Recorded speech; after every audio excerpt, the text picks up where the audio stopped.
प्रवाह पावितस्थले घरेवलम्ब्य लम्बिताम्बुजङ्गतुङ्गबालिकां ढमड्ढमड्ढमड्ढमन्निनादमड्ढमर्वयं चकार चण्डताण्डवं तनोतु न शिव शिवम्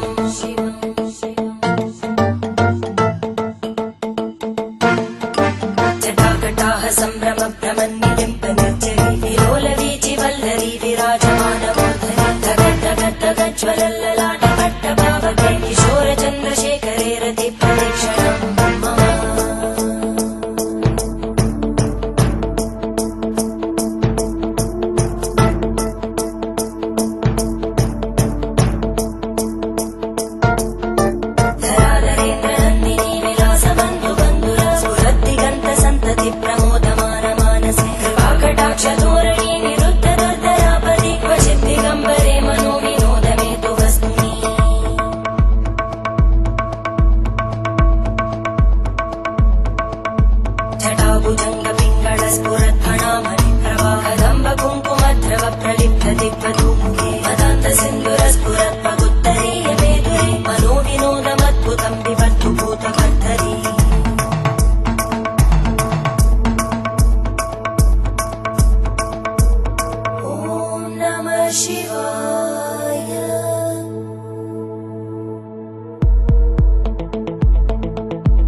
शिवं भजाम्यहं सदा शिवं भजाम्यहम्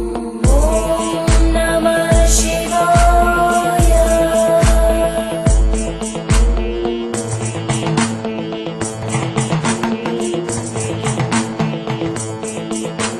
सहस्रलोचन प्रभृत्य शेषलेखशेखर प्रसूलतूलितोरणी विदूसराङ्घ्रिपीठं भुजङ्गराजमालया निबद्धजाटजूटक श्रियै चिराय जायतां चकोरबन्धुशेखर ललाटजल्परज्ज्वलद्धनञ्जय स्फुलिङ्गभाविपीतपञ्चसायकं नमन्निलिम्पनायकं सुधामयूखलेखया विराजमानशेखरं महाकपालि सम्पदे शिरोजटालस्फुटम्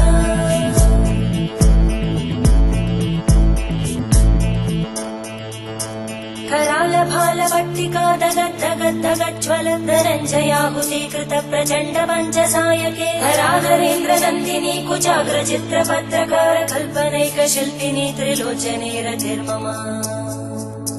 नवीनमेघमण्डली निरुद्ध दुर्धरस्फुरद्गूनिशीतिनी तमप्रबन्धबद्धकन्धर निलिम्पनिर्झरीधरस्तनोतु कृत्तिसिन्धुर कलानिधानबन्धुर श्रियं जगद्गुरन्धर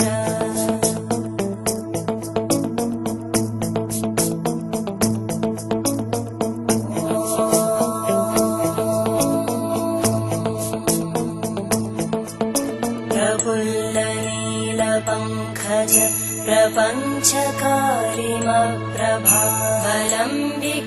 प्रपञ्चकारिमप्रभावलम्बिकण्टकन्दली रुचिप्रबद्धकन्धरं स्मरच्चिदं पुरच्चिदं भवच्चिदं मखच्चिदं गजच्चिदान्धकच्चिदं तमन्तकच्चिदं भजे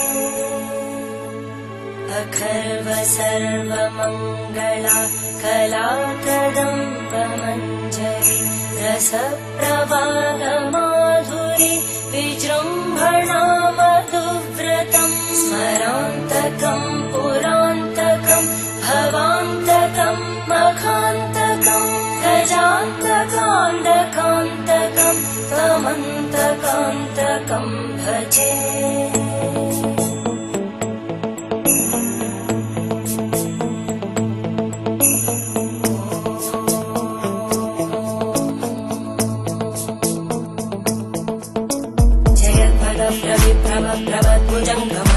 विनिर्गमक्रमस्फुरत्करालभालव्यवामिद्धिमिद्धिमिध्वनं मृदङ्गतुङ्गमङ्गल परिक्रमप्रवर्तित प्रचण्डताण्डव शिव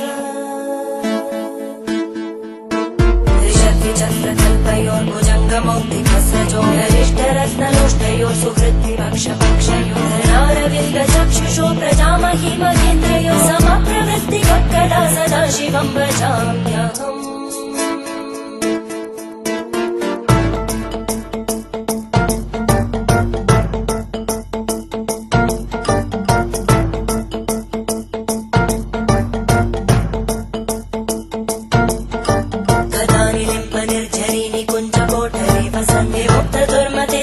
शिरस्तमञ्जलिं वहति लोल लोल लोचनो ललाम बालरत्नका शिवेति मन्त्रमुच्चरन्